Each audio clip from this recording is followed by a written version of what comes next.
வணக்கம், Ashokkumar, career advisor. இப்போ நம்ம பார்க்க போகிற டாபிக் என்னன்னா, சார் நான் பிஇ கம்ப்யூட்டர் சயின்ஸ் எடுக்கட்டுமா இல்லை பிடெக் கம்ப்யூட்டர் சயின்ஸ் இன்ஜினியரிங் எடுக்கட்டுமா, இதில் எந்த டிபார்ட்மெண்ட் எந்த கோர்ஸ் எடுத்தால் எனக்கு வேலை வாய்ப்புகள் வந்து கிடைக்கும், இந்த மாதிரி ஒரு சந்தேகம் வந்து பேரண்ட்ஸ்க்கும் ஸ்டூடெண்ட்ஸ்க்கும் ரொம்பவுமே இருக்குது. ஸோ பிஇ ஆர் பிடெக் அப்படிங்கிறது அது எப்படி அவங்களுக்கு ஒரு மைண்ட் செட் வந்து ஃபிக்ஸ் ஆச்சுன்னு தெரியல. அவங்க கேட்குறதே ஜென்ரலாக வந்து பிடெக்னா நம்ம ஒரு higher end programme, so BE computer science ஏதோ கம்மி அப்படிங்கிற மாதிரி ஒரு மைண்ட் தாட்ஸ் இருக்குது. இது வந்து டோட்டலாகவே தவறான ஒரு புரிதல்.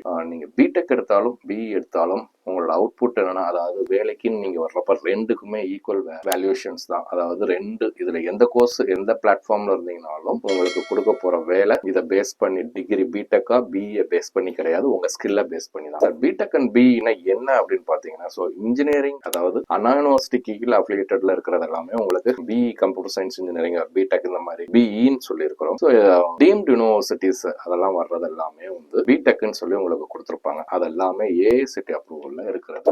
அந்த கவர்மெண்ட் சென்ட்ரல் கவர்மெண்ட் கீழே இருக்கிற ஏஐசிடி இதில் அஃபிலியேஷன்ஸ்ல இருக்கிறது எல்லாமே டீம்டு யூனிவர்சிட்டி எல்லாமே உங்களுக்கு பிடெக் டிகிரிஸ் கொடுப்பாங்க. அவங்க எல்லாமே அந்த மாதிரி தான் ஃப்ரேம் டிகிரி இருக்கும். So this is the small difference. இது வந்து ஏஐசிடி அண்ட் அண்ணா யூனிவர்சிட்டி அப்படிங்கிறது தான். ஸோ இதுல வந்து எஜுகேஷன் குவாலிட்டி ஆஃப் எஜுகேஷன் அப்படின்னு பாத்தீங்கன்னா இதை பேஸ் பண்ணி ஏதாவது டிஃபரன்ஸ் இருக்கான்னு கேட்டீங்கன்னா கிடையாது. ரெண்டுக்குமே ஒரே விதமான அவுட்புட் தான். ஸோ நான் பிடெக் எடுக்கவா பிஇ எடுக்கவா அப்படிங்கிற சந்தேகமே உங்களுக்கு வேண்டாம். விச்சவர் இதுல எது உங்களுக்கு அஃபோர்ட் பண்ண முடியுதோ தைரியமா அதை வந்து சூஸ் பண்ணுங்க. இதை வந்து இது படிச்சா தான் வேலை கிடைக்கும் அப்படிங்கிற மாதிரிலாம் கிடையவே கிடையாது. தெளிவான ஒரு முடிவு.